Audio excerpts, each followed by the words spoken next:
안녕하세요. 안녕하세요.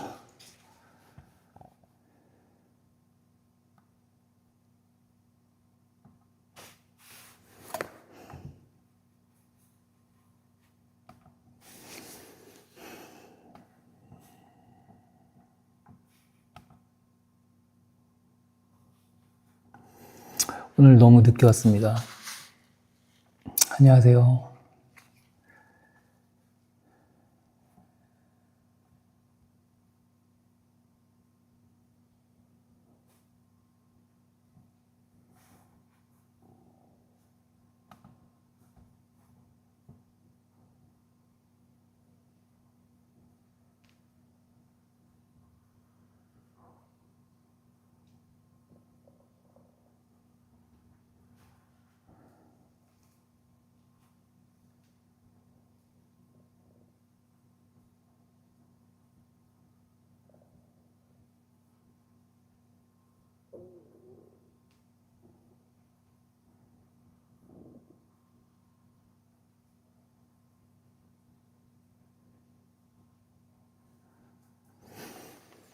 안녕하세요.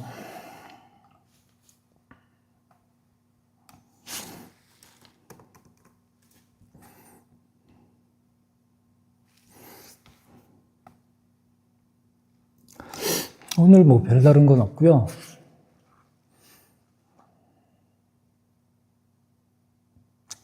혹시 제가 그거 예전에 그 이준석 라이브에서 이 친구 나왔던 거 제가 말씀드린 거 기억하시나요?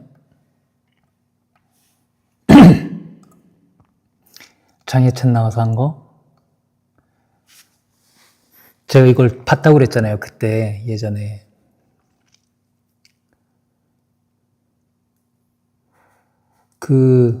어제 이준석의 젓가락 발언이 좀 낯설지가 않은 거예요.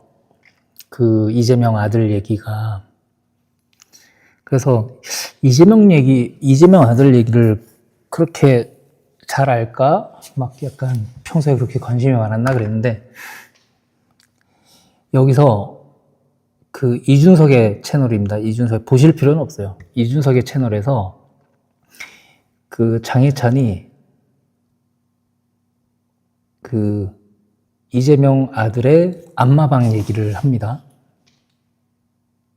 가지고 축의금이라도 좀 많이 해야 될 것 같아요. 집이 좋은데 얻었다는 얘기 있던데. 결혼식 때 후배 중입니다. 축의금 많이 내려고. 동호야 이제는 마사지 끊고 건전하게 살아라. 아무튼 네. 자, 여기서 뭐라고 그러냐면 자기가 이재명 아들 전문가라고 해요. 이재명 아들 전문가라고 하고, 예. 이재명 아들 전문가라고 하고, 그리고 오늘 중도보수 갤러리에 이게 올라왔는데, 젓가락 공작의 시작은 장혜찬과 극우 유튜버. 젓가락 발언은 3년 전 생성된 마타도어이지만 극우들 사이에서 다시 돌기 시작한 건 5일 전 한 극우 유튜브 방송부터입니다. 그게 뭐냐면은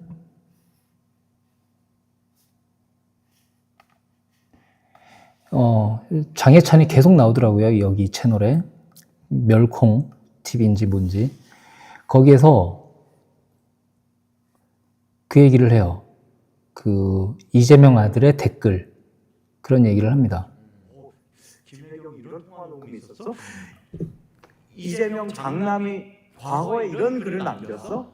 그거 너무 끔찍하잖아요. 네. 제가 그냥 이재명 아들 카리나로 검색하지 마세요 했더니 그 글이 조회수가 40만이 넘어. 한 번에 40만이 넘어서 사람들이 검색을 엄청 해보고 다. 이게 5일 전 영상이라고 하고요. 그리고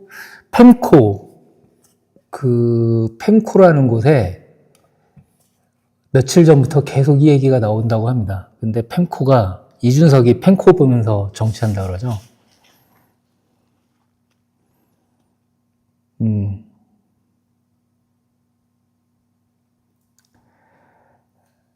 이준석이 펜코에서 보고, 근데 펜코에서 보고 한 게 아니라 이 장혜찬이 어떤 힌트를 줬다. 이거 하라고. 그렇게 합리적인 의심을 해봅니다. 그래서 보면은 오늘 장혜찬이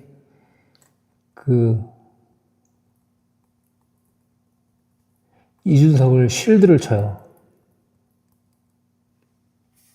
이렇게.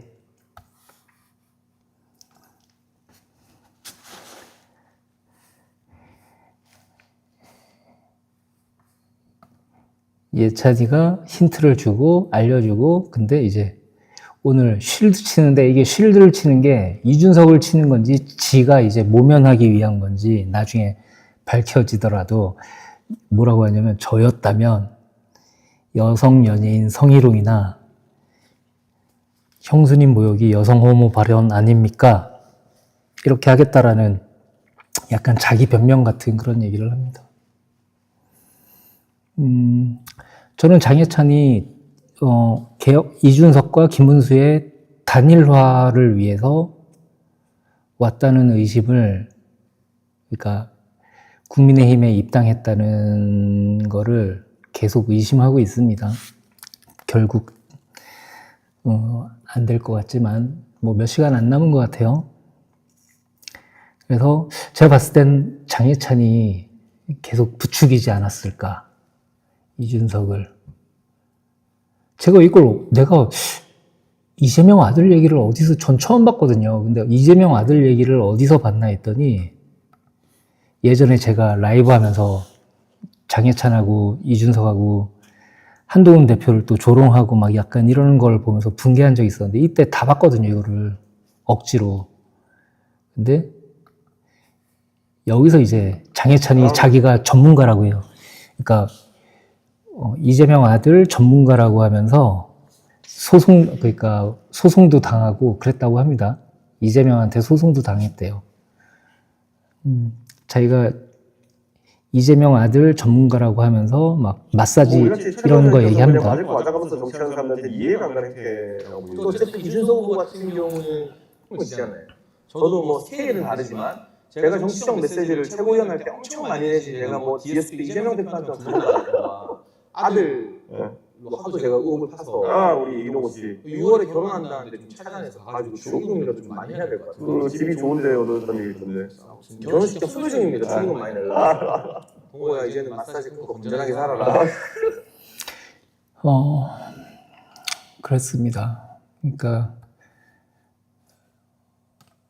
이준석은, 그리고 제가 계속 얘기하지만 그 나르시시스트가 맞는 것 같아요.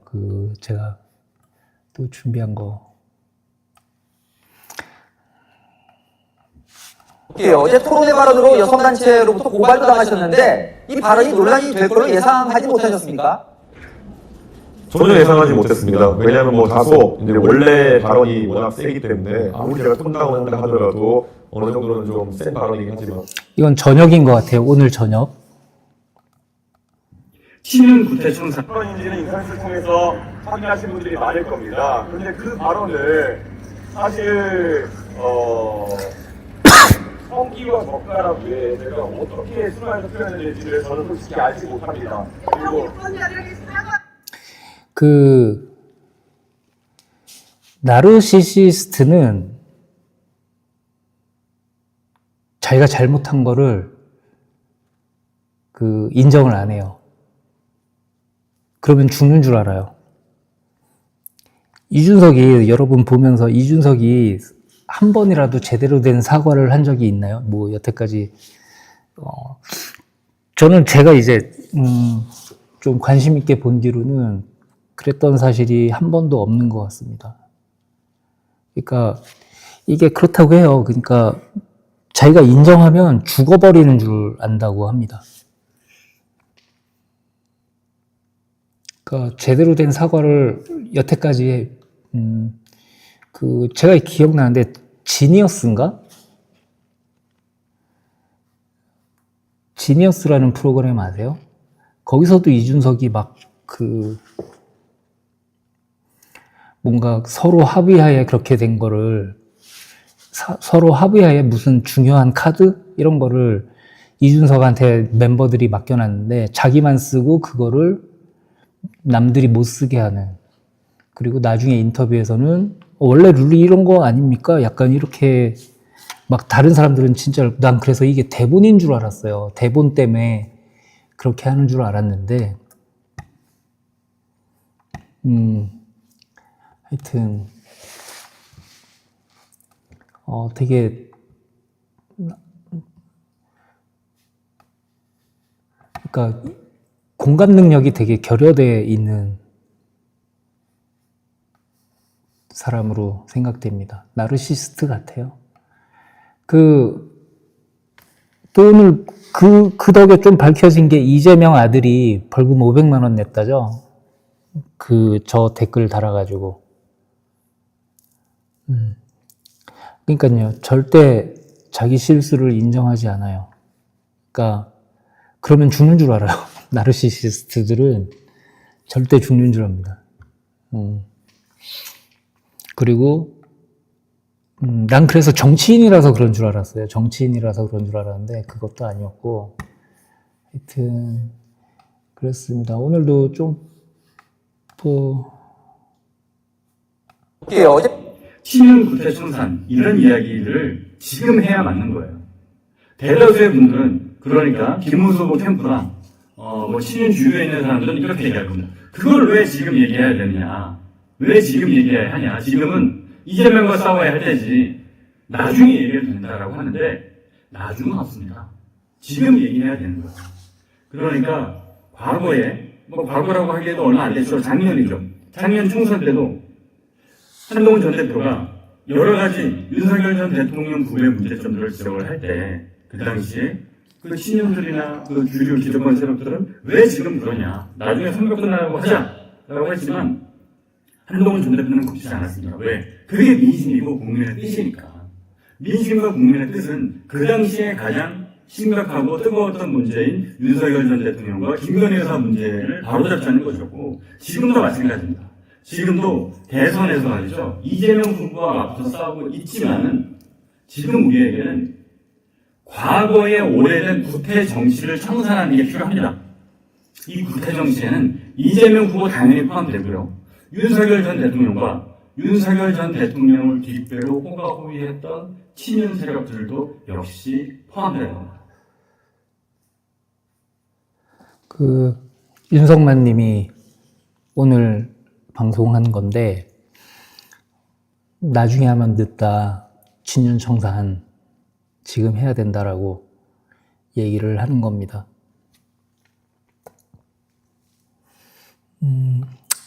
내일 광주 유세 하잖아요. 근데 전환길이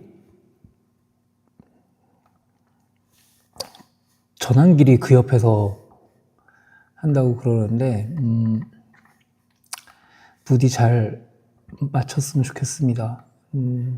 원래 제가 광주에 갈 것 같아서 전에도 한번 말씀드렸잖아요. 광주에서 하면은 가려고 한다. 근데 날짜가 제가 내일 일이 있어가지고 빼려고 노력을 해봤는데 안 됐습니다. 그래서 저는 그래서 또 오늘 이제 이준석은 그만하고 어떤 일이 있었는지 한번 보겠습니다. 그냥 음흉하죠, 음흉. 처음에는 안타깝게 봤어요, 전환기를. 공무원들의 희망이라고 하니까 그냥 안타깝게 봤는데, 지금은 좀 이상합니다. 그냥 영화 만든 것도 그렇고.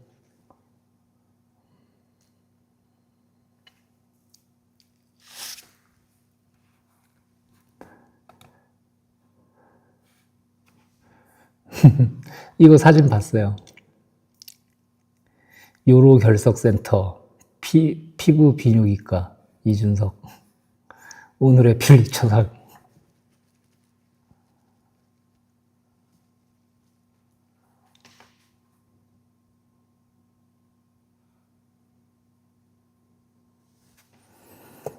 김건희 공작이에요. 전환길 급조 집회는 김건희 공작이에요. 김건희의 한동훈 스토킹은 병적입니다.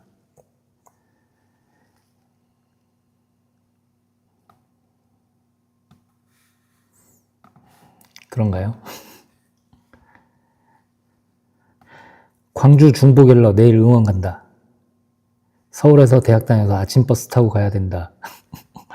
광주 보수 자존심으로 다녀올게. 좋습니다.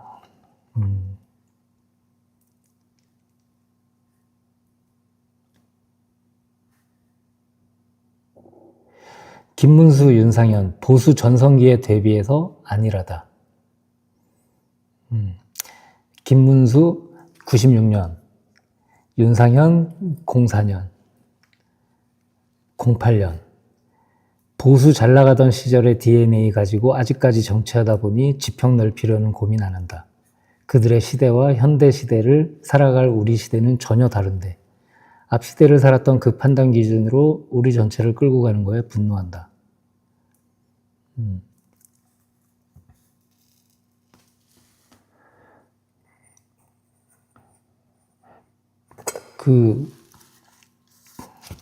저는 김문수 후보가 유세할 때 절할 때마다 되게 쎄합니다.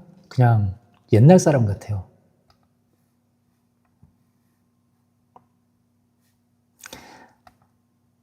한동훈 책당 더 모으기 전에 빨리 전대 열려고 하는 듯. 책임당원 가입하십시오. 이거 제가 고정시켜 놓을게요. 안 하신 분 이제 여기에는 안 계실 것 같은데. 여기에는 안 계실 것 같은데. 이거 책임당원.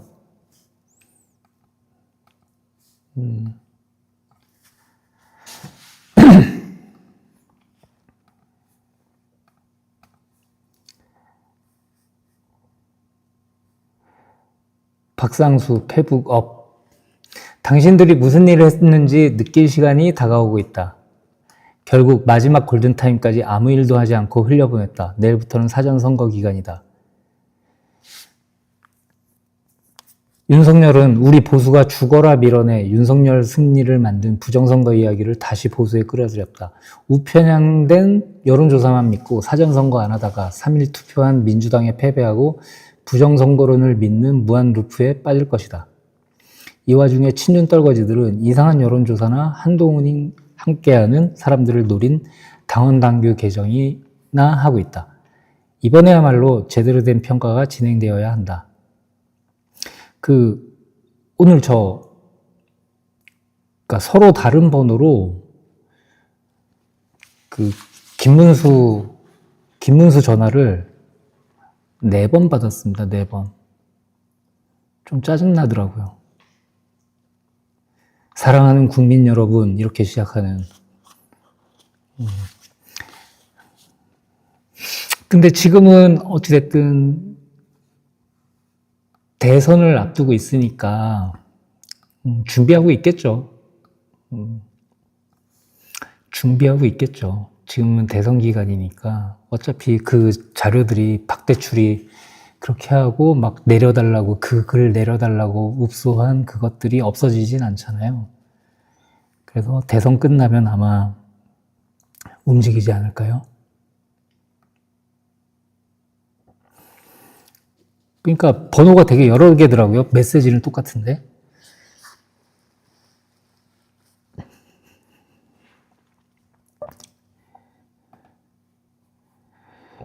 그리고 당이 위헌정당 해산 청구 당하는 것도 이젠 가능성의 테이블에 얹혀두어야 한다.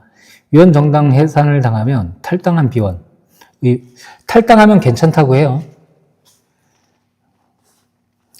근데 탈당 안 하면은 의원직이 상실된대요. 당의 재산은 모조리 국고에 환수된다. 위헌정당 해산이 청구되면 선거 전에 친윤 떨거지 중 누가 탈당하는지 지켜보게 될 것이다. 예. 당신들이 무슨 일을 하였는지 똑똑히 느낄 시간이 다가오고 있다. 추경호, 나경원, 그리고 김재원도 탄핵 다음날 윤석열한테 전화하고 전화 받고 했더라고요.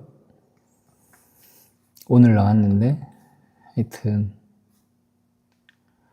그리고 김문수, TK만 도는 거, 당권에 정신 팔려있다는 방증임. 이상하게 전라도를 안 가요. 유세를. 자꾸 대구, 부산 이 주변만 맴돕니다. 김문수가. 서울, 부산, 대구만 자꾸 왔다 갔다 해요.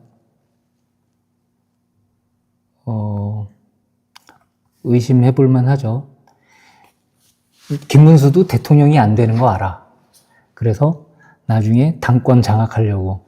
지금 웃긴 게,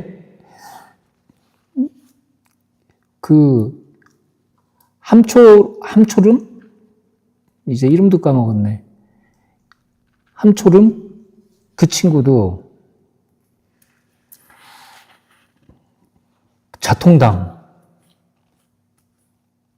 그리고 자통당이죠. 그러니까 이게 김문수 자통당과 친윤과 한동훈 친한파.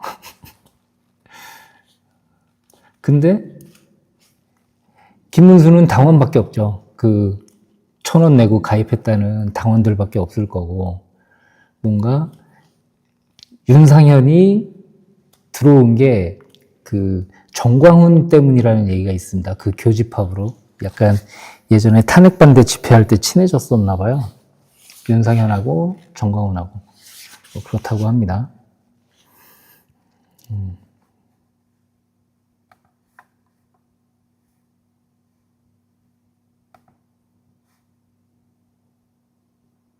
한번 볼까요?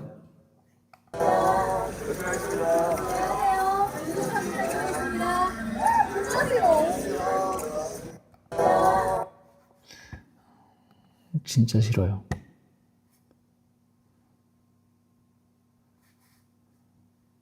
오늘 뭐 이준석이 다 덮어버렸어요.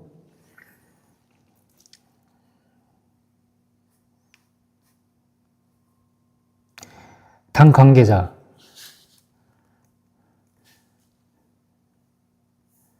당원 결속 정도를 가늠하려는 내부 조사라는 게 당 관계자의 설명이지만, 친한계는 사실상 김문수 후보를 지지하는 당원들과 그렇지 않은 당원들의 이른바 성향을 분류해 차기 전당대회에 활용하려는 의도로 보고 있다. 하여튼 대선만 끝나봐요. 뭐 어떻게 되겠죠? 이건 이준석 얘기 같은데, 오늘 개혁신당은 탈당 무지하게 하더만요. 이재명 아들 카리나 댓글로 벌금 500만 원.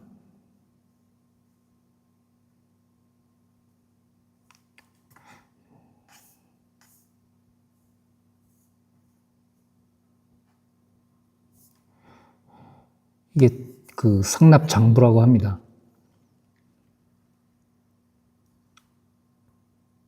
숙소 및 접대 130만 원. 이건 뭐야? 선물 요청? 이준석 대표 900만 원.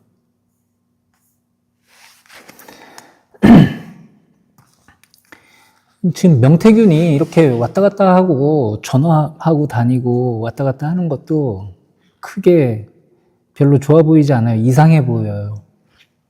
막 이준석한테 전화하고 막, 그러니까 지금 모든 칼자루를 명태균이 쥐고 있는 거야. 칼자루를 명태균이 쥐고 있는 거예요. 그러니까 김건희도 어느 정도 그렇게 돼 있을 거고, 뭐 이준석 가지고 놀고 있죠. 명태균이 전화하고 싶을 때 하고 말고 싶을 때 말고.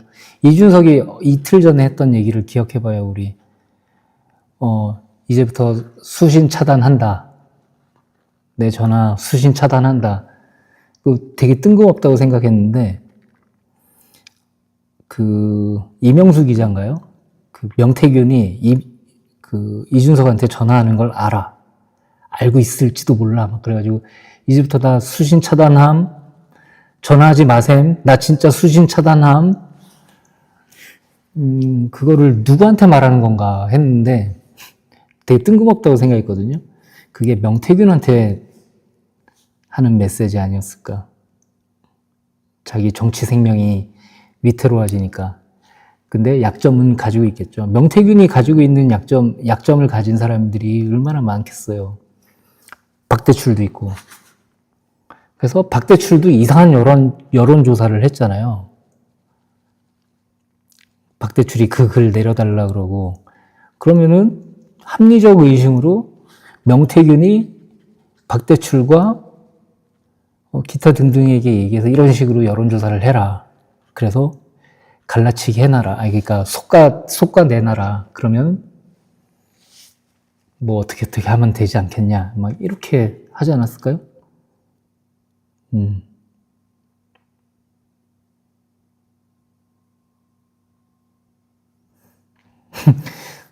한동훈 대표님 때문에 웬만한 정치인 눈에 들어오지 않을 듯 합니다. 그쵸. 저 정치에 1도 관심 없는 사람이었어요.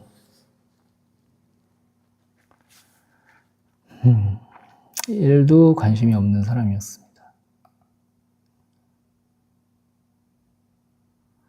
그래서 이준석 그 손절 치는 사람들 되게 많았어요, 오늘.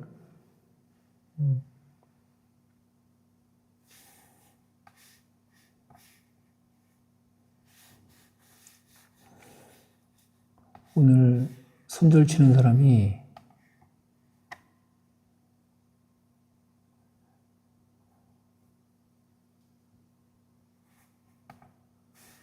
하지 말았어야 할 질문이었던 것 같고 예. 쓰지 말았어야 할 단어를 통해서 대선 후보 토론의 품격을 좀 떨어뜨린 것이 아닌가 좀 그런 생각이 들고요.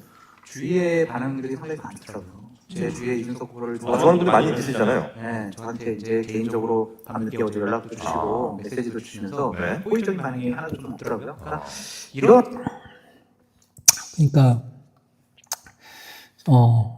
이준석을 그나마 이준석에게 굉장히 우호적이었던 장성철마저 어제는 고개를 숙이더니 오늘은 이렇게 해버립니다. 근데 끝까지 사과하지 않을 거예요. 이준석은. 저 권성동 페이북에 댓글 남겼는데 용기를 내서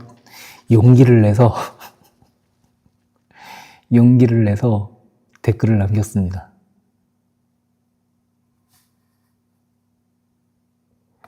여기에 이건 제 아이디거든요. 응? 어디 갔어? 이걸로 열면 안 되나?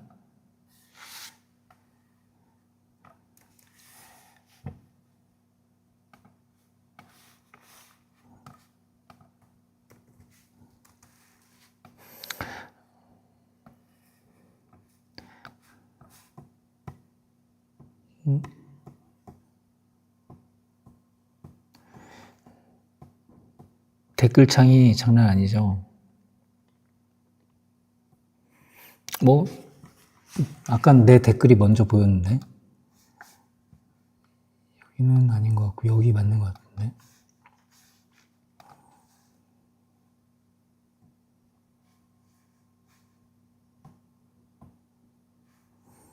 저 페이스북 거의 안 합니다.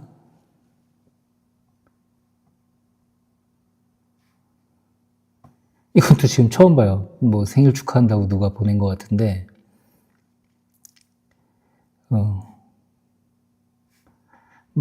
마지막 페이스북이 2023년이네요. 2023년에 마지막 페이스북을 했습니다. 강아지 데리고 딸이랑.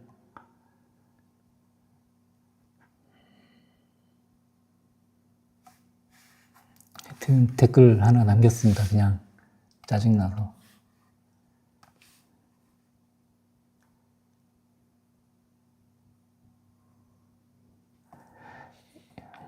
하여튼 근데 오늘 이제 더 이상 이준석 얘기는 안 할 건데 이제 이준석 얘기 안 할 건데 뭐 다른 뉴스가 별로 없어요. 그 전환길이 그 옆에서 그 집회한다는 거 빼고는 별거 없습니다. 그냥 대선 후를 생각해야죠, 우리는. 혹시 제가 모르는 뉴스 알고 계신가요? 저 열심히 봤는데 아까.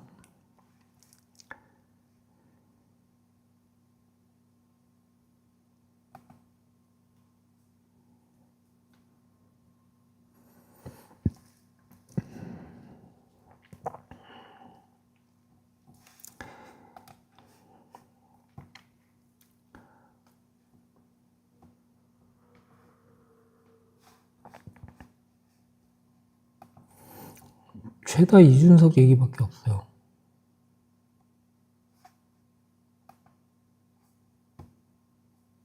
아, 내가 아까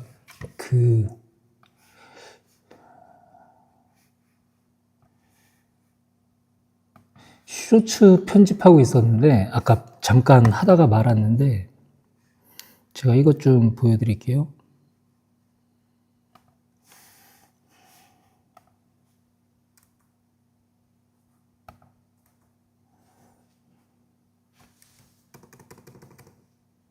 그냥 한동훈 대표 라이브에 나왔던 건데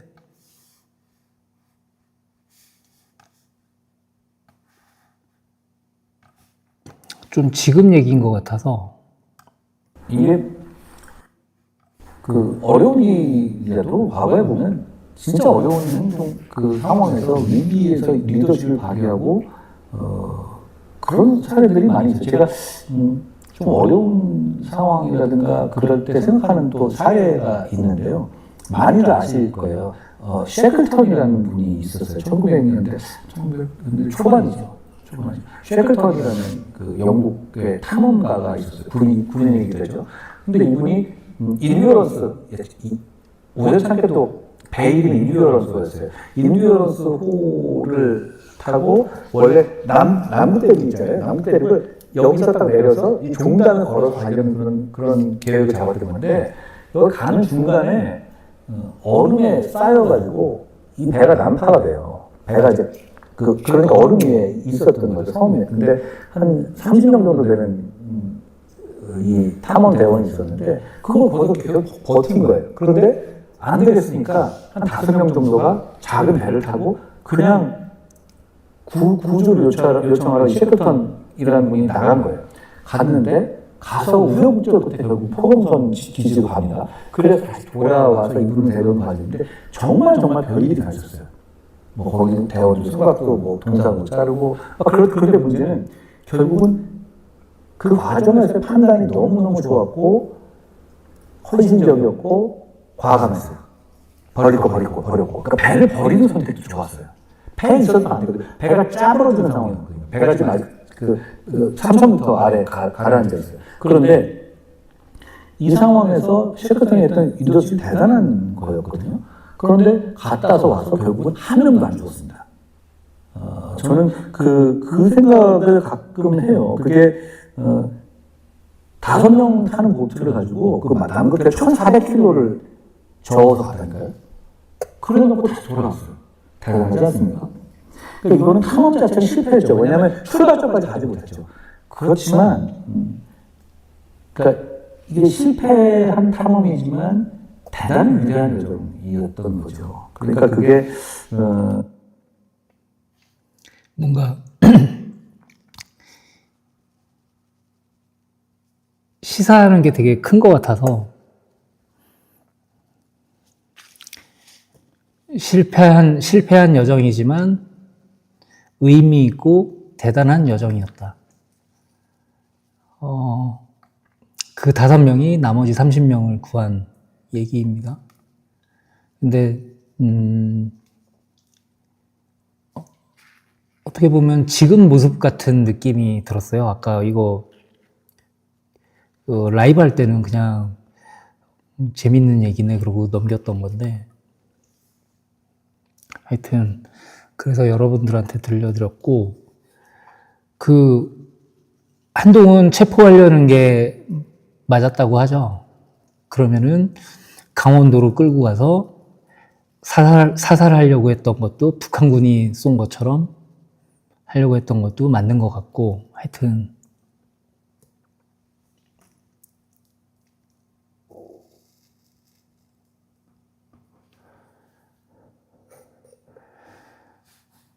한동훈 외 14인 체포구금 증언. 그렇죠. 체포 명단 지시 있었다고 해요. 증언 나왔어요. 비원 벙커 구금. 윤통 지시 있었다는 증언이 나왔어요. 윤석열이라기보다는 김건희가 아니었을까 싶습니다. 김건희가 지랄 하니까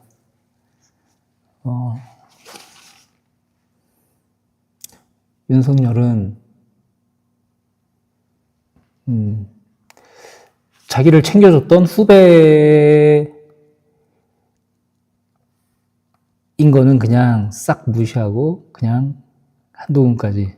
그러니까 총선하면서 이제 윤석열 입장에서, 김건희 입장에서는 굉장히 피곤했었던 것 같아요. 그래서 그런 거 아닐까 싶습니다. 근데 한동훈 대표는 아직까지 그 얘기를 한 번도 안 했죠.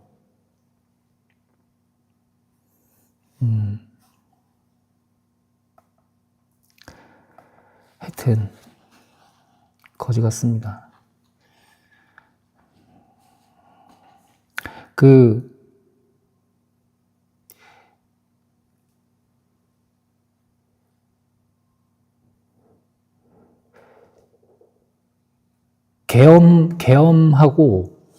계엄하고 계엄 해제되고 다음 날인가 다다음 날 이제 한동훈 대표가 찾아갔을 때 거짓말 했다는 얘기는 제가 들었습니다. 윤석열이 거짓말을 했대요. 그 말을 철석같이 믿었다는 얘기는 제가 들은 적이 있습니다.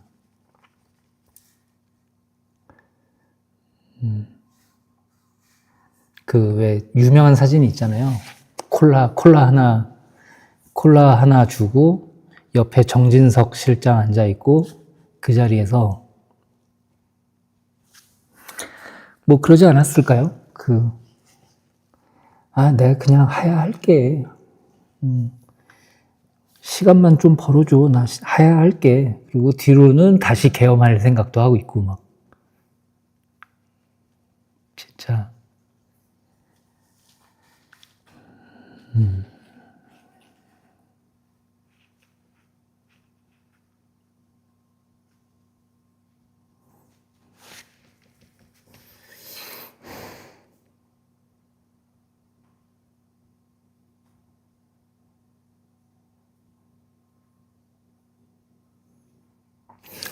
뭐 그거에 대해서는 뭐 한동훈 대표가 얘기한 적이 없으니까 얼마나 좀 마음이 무겁겠습니까? 무겁고 그렇겠습니까요?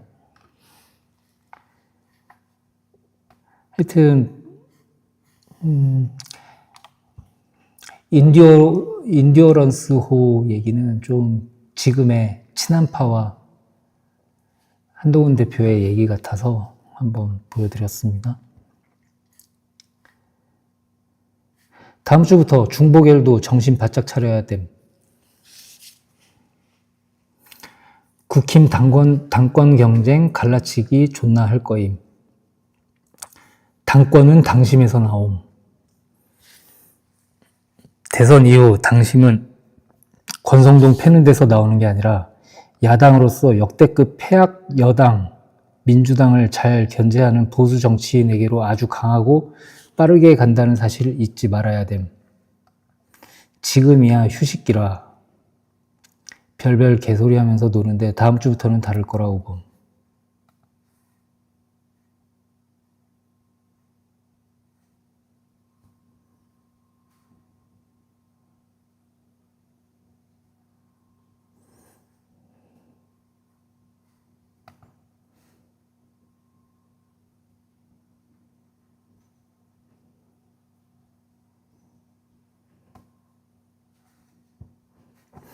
한번 볼까요?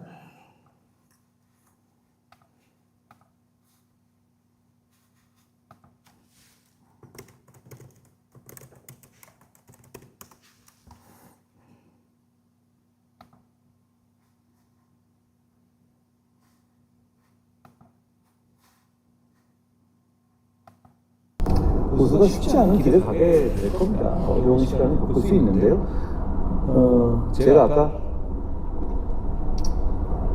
소감을 밝힐 때 이렇게 얘기했잖아요. 눈이 오나 비가 오나 그리고 맑은 날도 함께 하겠다고.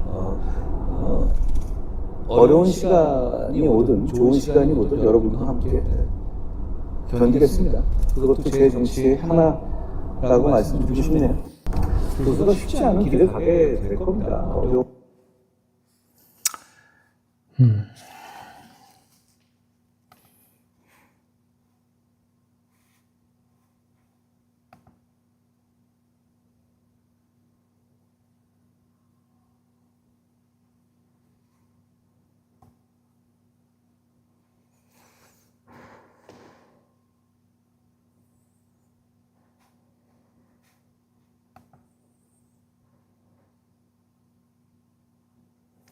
다 이준석 얘기밖에 없습니다.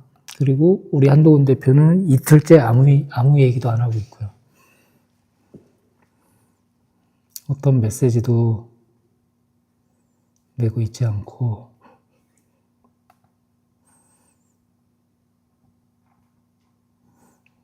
되게 대선 직후가 되게 중요해서 하여튼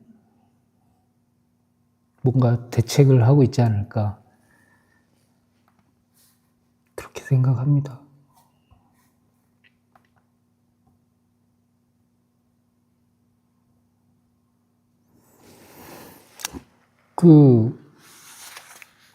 제가 좀 답답한 게 있는데, 새벽 3시에 대통령을 바꿔치기 할 정도의 국힘 지도부라면, 당원들도 좀 이렇게 분류해놨지 않았을까? 이미 분류 다 돼 있지 않을까? 이거 좀 짜증나고 걱정되고 합니다.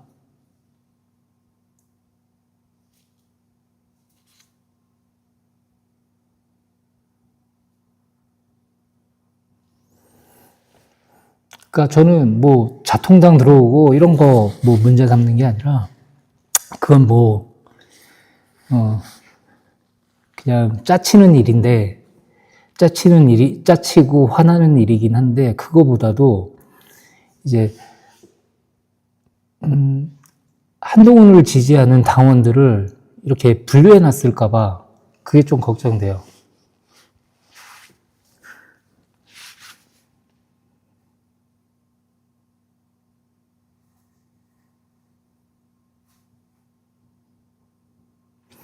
그러니까 요번 여론조사에서 투표 안 해 했던 사람들 다 빼놓지 않았을까? 아니, 그렇게 경선 때는 전화도 안 오던 게,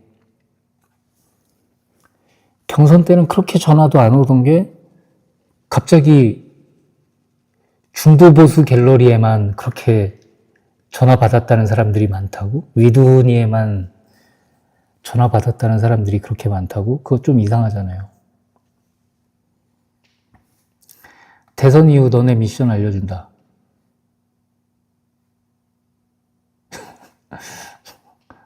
이분은 되게 화가 나신 것 같은데.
경선 결과 나온 날 이거를 찍은 거잖아요.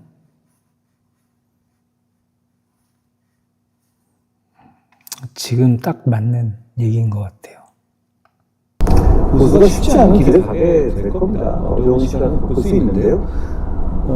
제가 아까 소감을 밝힐 때 이렇게 얘기했잖아요. 눈이 오나 비가 오나 그리고 맑은 날도 함께 하겠다고. 어려운 시간이 오든 좋은 시간이 오든 여러분과 함께 견디겠습니다. 그것도 제 정치의 하나라고 말씀드리고 싶네요.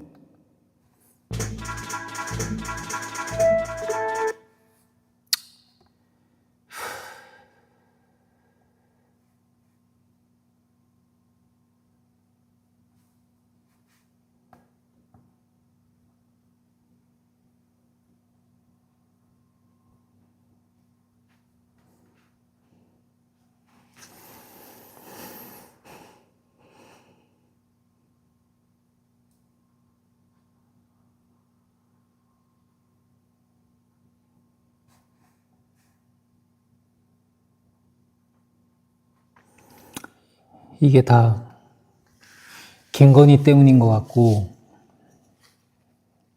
지귀현 때문인 것 같고, 권성동 때문인 것 같고, 한덕수 때문인 것 같고,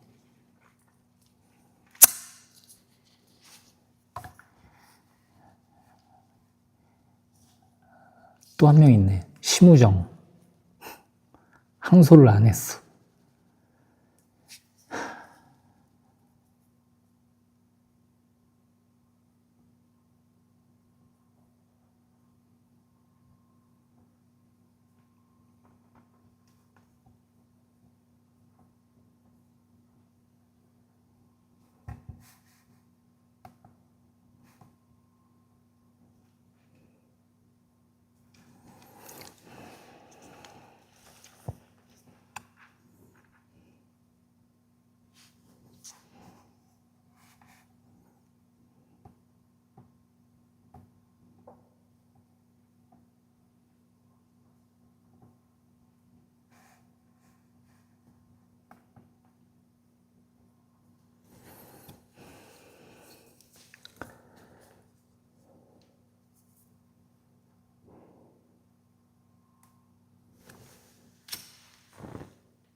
그리고 그런 얘기도 있죠. 권성동이 선거 유세 안 가고 권성동 이하 친윤들이 지방에 이제,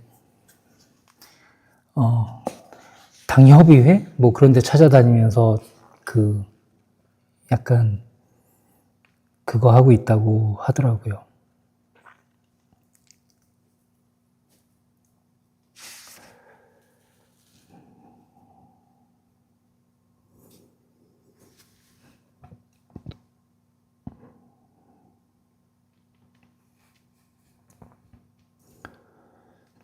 준석이는 장해찬 조언으로 망가졌죠. 이제 다시 못 일어설 거예요.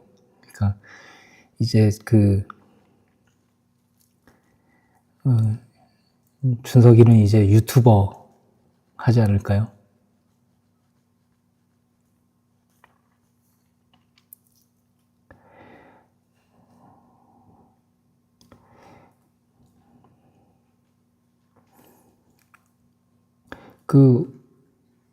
우리 어머니는 또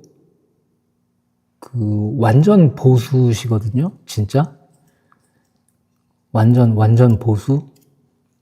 그러니까 완전 보수신데 어제 잠깐 집에 갔었는데 저한테 물어보시더라고요.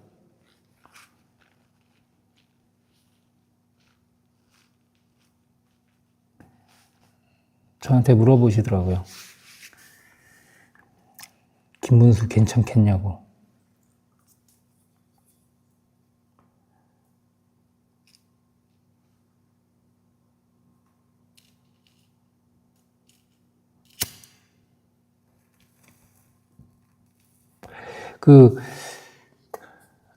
한동훈 대표를 이제 견제하는 세력들, 그러니까 채널 A, TV조선, 그리고 조선일보, 그리고 친윤들, 이것들이 아까 또 재밌는 글을 봤는데, 그런 뉴스 채널들은 이제 서로 주고받고 하는 게 있거든요. 그래서 당에서 이제 기자라기보다는 데스크, 편집장, 그러니까 그리고 하여튼 방송 책임자, 약간 그래서 이제 언론의 그 기조를 미리 완성해 놓고 남들보다 다른 방송사보다 선제적으로 뭔가 해가지고 여론을 움직이고 그러는 게 있거든요. 근데 한동훈 대표는 그게 이제 그런 거 자체가 소신으로 이제 좀 안 어울리는 사람이다 보니까 이제 자기들이 컨트롤이 안 되니까, 그러니까 자기들이 도와주고 뭔가 받아야 되는데 그런 것들이 안 되는 사람이다 보니까 더욱더 견제를 하지 않냐, 이런 글이었어요. 아마 한동훈 대표가 비대위원장 할 때랑 당대표 할 때, 그런 걸 느껴가지고 자기네 위기, 그러니까, 나름대로 보수의 방송, 약간 이런 기분으로 살았는데, 그것들이 안 되니까, 안 되는 걸 느꼈어서 그러는 게 아닐까라는 생각도 합니다.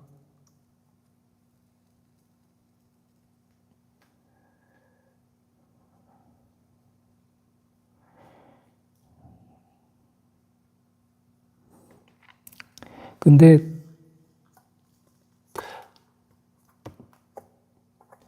당대표를 했었고, 그리고 그때 최고위원, 그러니까 김민전, 그리고 장폴더, 기타 등등 다 없어지니까 그렇게 되게 당대표를 내려놨었죠. 이제 다음에 당대표를 하거나 당권을 잡았을 때는 절대 그런 일 없게 하지 않겠습니까? 혼자 스스로 알아서 하는 거는 선거법 위반 아닙니다. 최정희님, 그냥 자기가 알아서 하는 거는 선거법 위반이 아닙니다.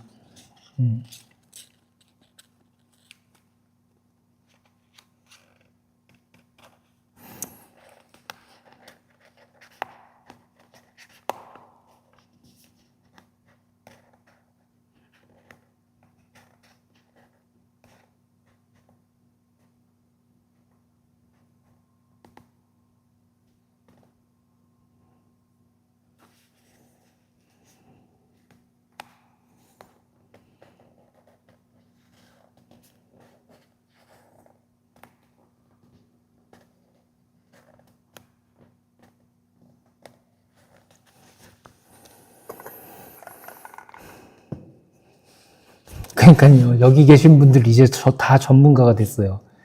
되게 저는 좋게 생각하는 게, 사람들이 이제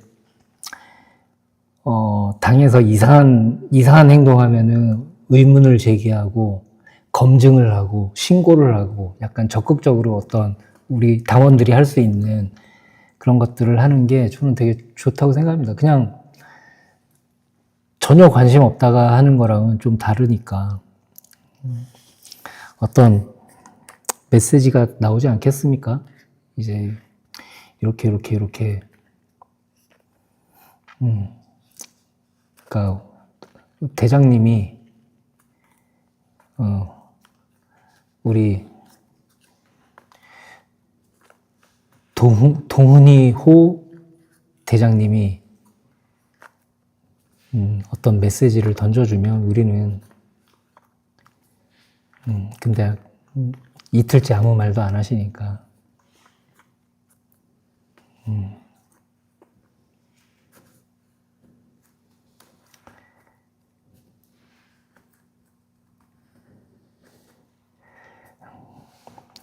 내일 어떤 메시지가 나오지 않겠어요? 그리고 저는 광주 가는 거 대단하다고 생각하고 되게 좋아 보입니다.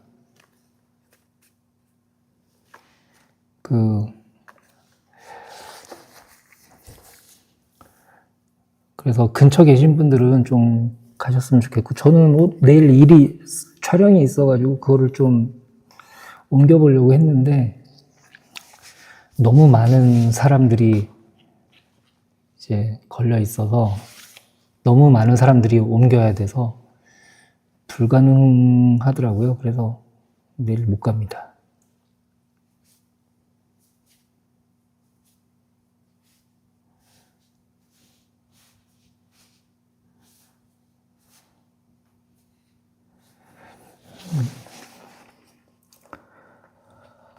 또 내일 광주에서 어떤 희망을 보지 않을까요?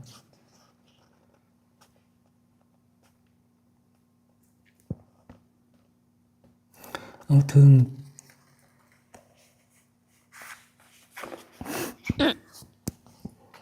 대선까지는 좀 이런 식으로 천천히 이제 그걸 하다가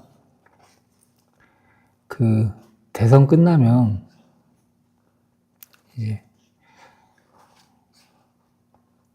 속가내야죠. 권성동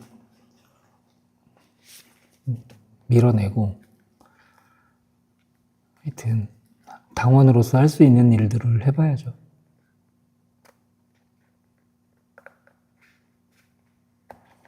예, 저도 광주행 너무 좋아요. 기대하는 것도 있고 걱정되는 것도 있고.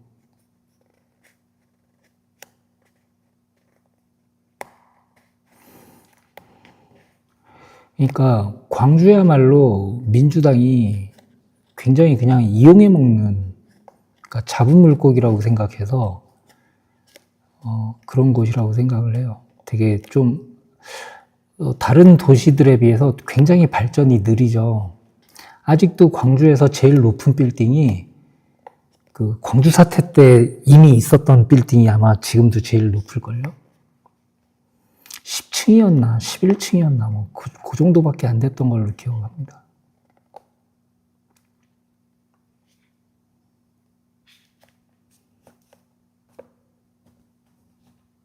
이제 윤석열 챙기기는 힘들지 않을까요? 친윤들도 이제 자기 살 길을 고민해야 되지 않을까? 당에서, 그리고 또 어느 정도 깊숙이 괴염에 관여되어 있는 사람들은 특검 이런 것도 대비해야 될 거고, 그냥 무늬만 친윤이었던 사람도 있을 거 아니겠습니까? 그런 사람들은 어떤 대선 후에 어떤 우리의 기세 이런 거에 밀려서 약간 꼬리 내리고 어떤 귀순하는 그런 걸 좀 기대해보고, 어차피 다 버릴 수는 없어요. 60명인데.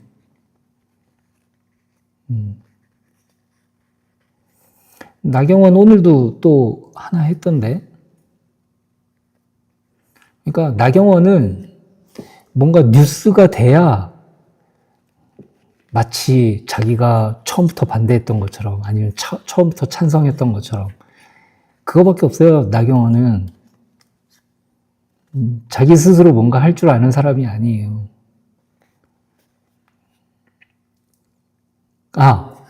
중요한 거 있다.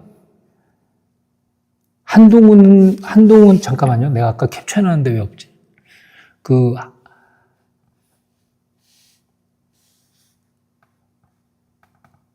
한동훈의 그거 하는, 그러니까 반하는 세력을 모집하는 글을 누가 올렸는데 그게 나경원 캠프에 있는 사람이었어요.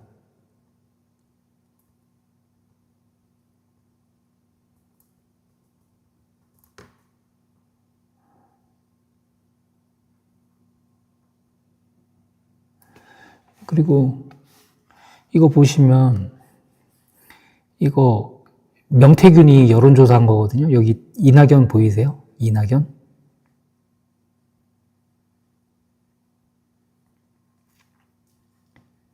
이낙연, 박대출, 이낙연. 이낙연이 왜 들어왔는지 뜬금없다고 생각했는데 그랬나? 약간 이런 생각도 들고요.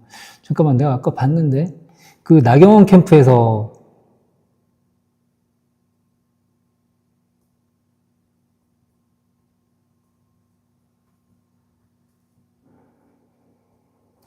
이것도 지금 친윤들은 대선 유세복도 안 입고 전국의 당협에 연락해서 당원들 모아달라고 시도의원들과 당원들 만나고 싹싹 다 돌고 있어요. 말도 안 되는 책당 여조를 하고 이들이 무슨 짓을 꾸미고 다니는지 대충 예상이 갑니다. 대선 이후가 진짜 진흙탕 개싸움이 시작될 것 같습니다. 여러분들도 정신 똑바로 차리고 계시길 바랍니다. 곧 힘을 다시 모을 때가 오고 있습니다.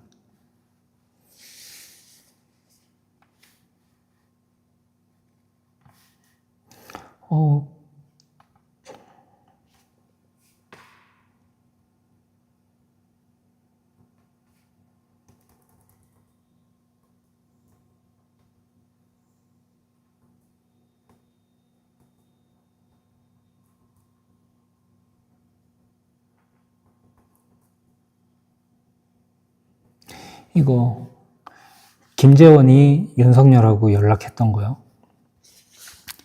계엄 다음 날이죠. 김재원이 전화하고 윤석열이 김재원한테 하고 윤석열이 김재원한테 하고 24분. 그러니까 어떤 그 지금 대선 내지는 뭐 하여튼 뭘 했는지 모르겠지만 곧 다 밝혀지겠죠. 그 나경원 캠프에 있던 사람이 지금 한동훈에 반하는 세력을 모으고 있다는 그거를 봤거든요. 또 무슨 짓을 꾸미려고 할지, 나경원. 근데 그렇게 모집해서 모이는 사람들은 걱정이 안 돼요. 나경원이 모집해가지고 모이는 사람들은 걱정이 안 돼요. 우리는 진심으로 하는 거고 걔네들은 그냥 알바비 받고 하는 애들이고 그러니까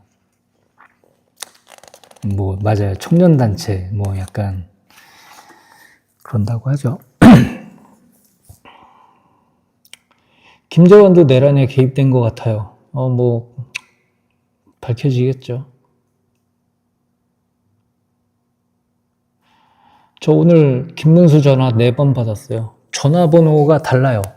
2개는 똑같았고 짜증나는 줄 알았습니다. 사랑하는 국민 여러분 하면 딱 끊었어요. 제가 사랑하는 국민 여러분 하면 끊었습니다. 그냥. 나경원은 그러니까 좀 똑똑하지 않아서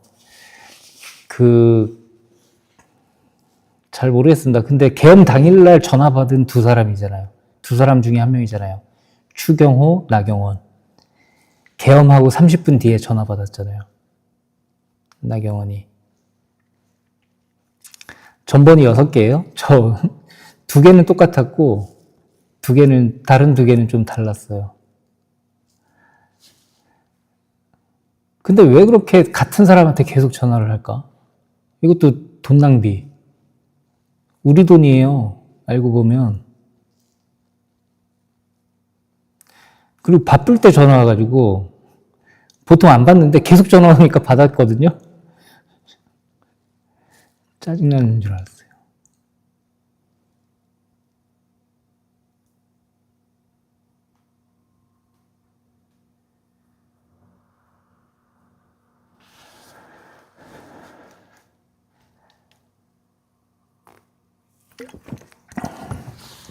이제 추경호 잡혀가고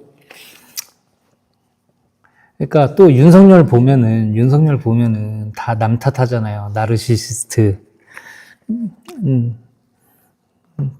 절대로 자기 잘못을 인정을 안 합니다. 나르시시스트들은.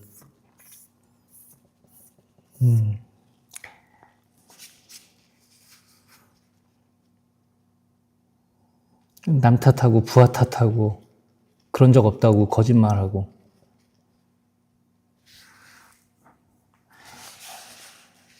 또 윤석열이 나경원하고 무슨 통화했냐 그러면 또 뭐 일상적인 뭐 그런 거 하지 않았습니까? 뭐 이러겠죠. 근데 추경호가 잡혀가. 추경호가 특검에 불려가서 막 이렇게 해. 그럼 슬슬 불겠죠. 슬슬 한 명씩 불겠죠, 뭐.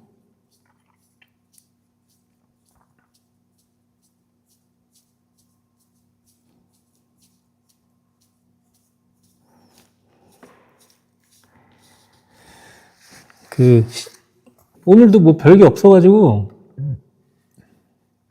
제가 아까 찾아놨거든요. 나르시시스트,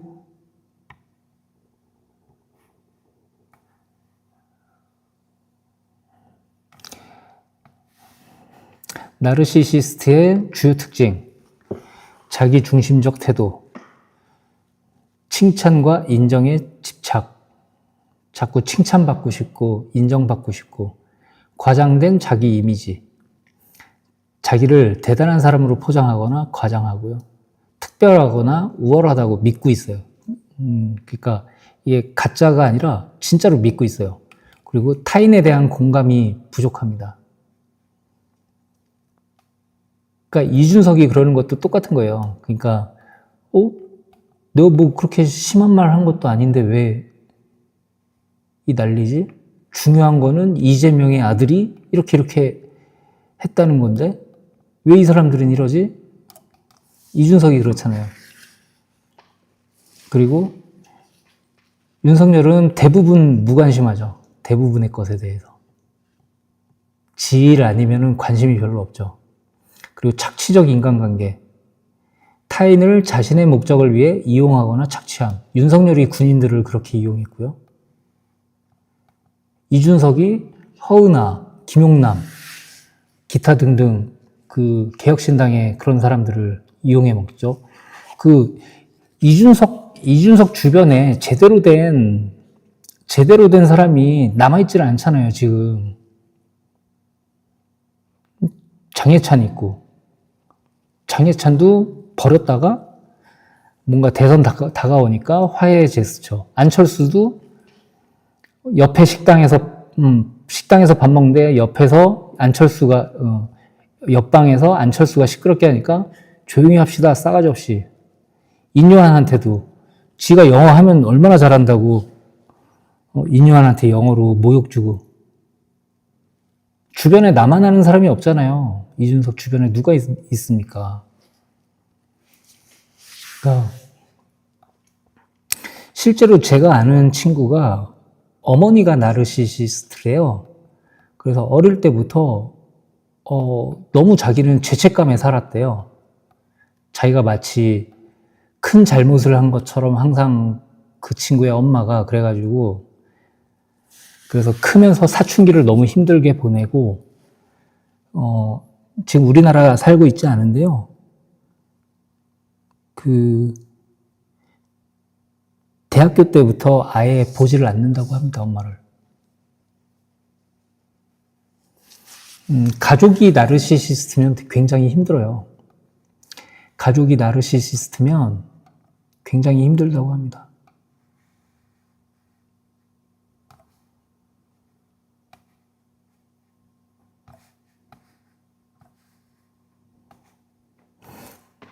그리고 과도하게 민감하고 불안정하고. 이준석도 그렇고 윤석열도 그렇죠. 전 윤석열이 대통령 하는 동안 그냥 좀 김건희는 가만히 있었으면 좋겠고 지가 약속했던 것처럼 윤석열은 그냥 좀 뭔가 민심을 살피는 척이라도 했으면 좋겠다. 맨날 소주나 마시고 술이나 마시고.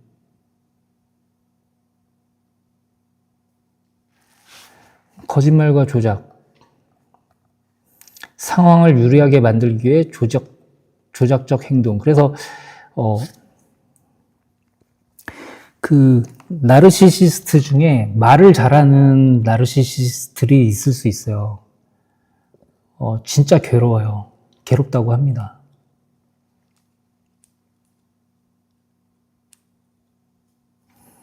제가 나르시스트 한 명이랑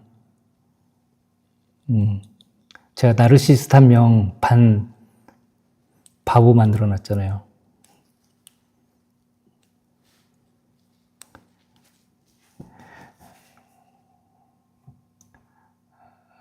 까불지 못하게 만들어 놨죠. 근데 보통은 나르시스트다라는 판단이 들면은 그냥 멀어지는 게 답이라고 합니다. 맞아요. 용찬우 맞아요.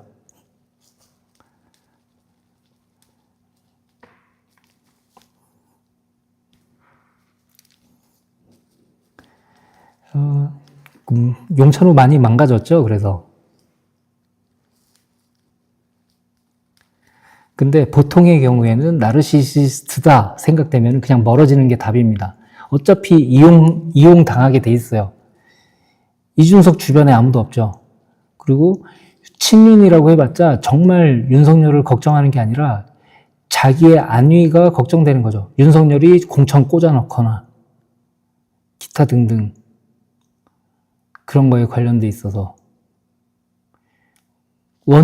그 언젠가는 똑똑하다고 생각했었던 원희룡이 병신됐고요. 윤석열 때문에, 김건희 때문에. 그 많은 군인들, 별이 몇 개예요, 지금? 별이 한 30개 되지 않나요? 20개? 지금 칼바람 막 구속되고 막 난리 났죠?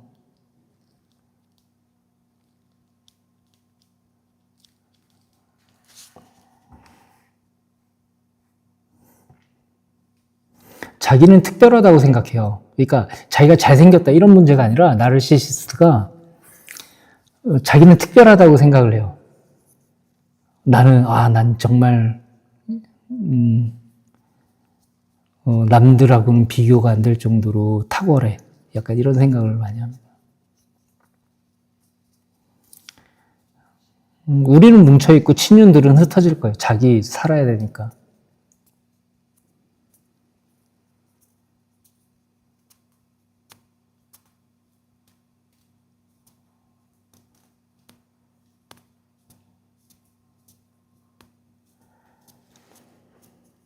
그러니까 원희룡이 그렇게 병신된 게 윤석열 때문이라니까요. 그전에는 뭐 어떤 사람이었는지 모르겠지만 이게 서서히 잠식된 거죠.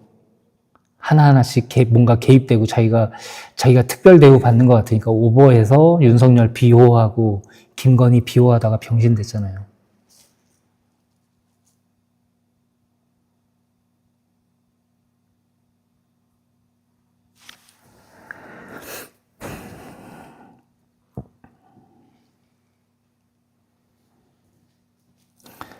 하여튼 저도 이런 건 처음 경험해봐서 그러니까 뭔가 누군가를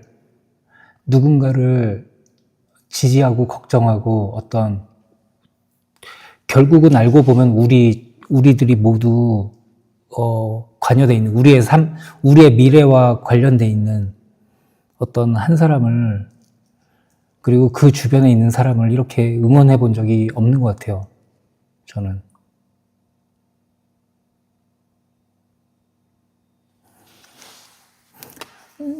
권성동이랑 윤상현도 그냥 자기 살 길 찾으려고 하는 거라고 이해하시면 그냥 속 편합니다. 그냥 어찌됐든 그냥 어제까지는 막 화도 나고 막 그랬는데 또 오늘 또 생각해보면 그냥 어차피 시간은 우리 편 아니겠습니까? 또 어떤 지랄을 할지도 모르겠지만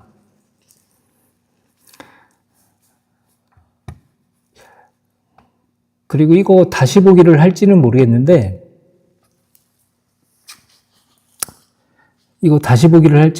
혹시라도 제가 다시 보기를 그러니까 이 라이브를 지우지 않고 놔두게 된다면 제가 추천드리는 거는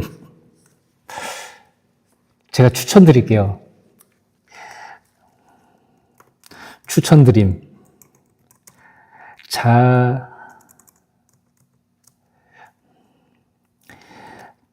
자려고 누웠을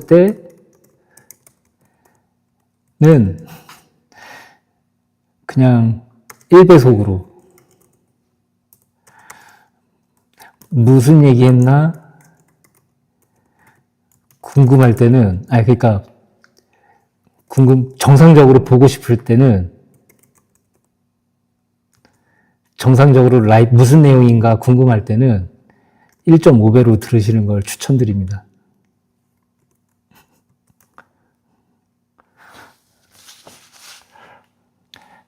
제가 그렇게 듣거든요. 제 라이브를, 제가 그 말이 느려가지고, 어렸을 때부터 말이 느렸어요. 그래서 저 대학교 갔을 때는 친구들이 저 집이 충청도인 줄 알고,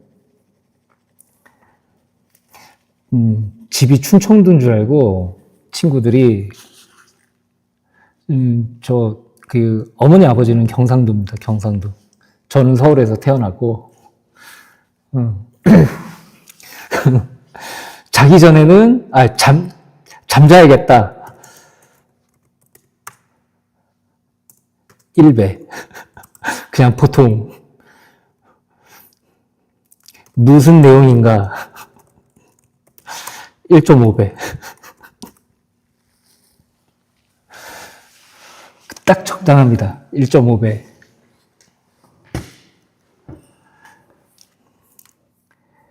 아무튼, 그냥, 걱정되긴 하는데, 하여튼, 한동훈 대표가 잘할 거고, 뭔가 필요하면은 또 어떤 메시지를 던지지 않을까요?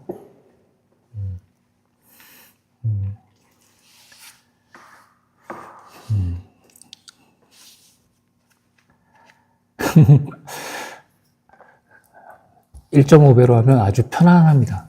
그 내용 알기에는.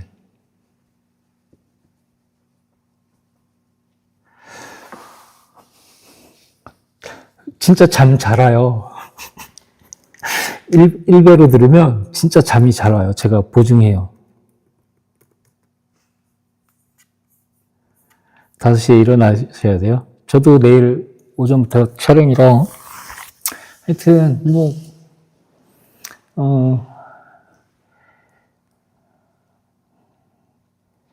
하여튼, 잘 되지 않을까요? 잘 될 겁니다. 막, 그러잖아요, 항상.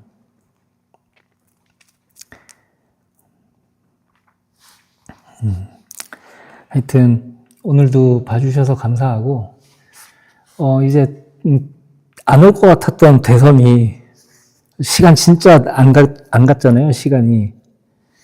근데, 하여튼, 이제 거의 다 온 것 같아요. 좀, 뭔가, 이제, 얼마나 더 우리가 더 뒤로 밀릴 곳은 없는 것 같고, 하여튼, 한동훈 대표의 어떤 그런 결정들과 그걸로 하는 거를 우리는 응원해주면서 하면 될 것 같아요. 아무튼 오늘 봐주셔서 감사하고, 내일 뵐 수 있으면 또, 뵙겠습니다. 하여튼, 감사합니다. 봐주셔서. 안녕히 주무십시오.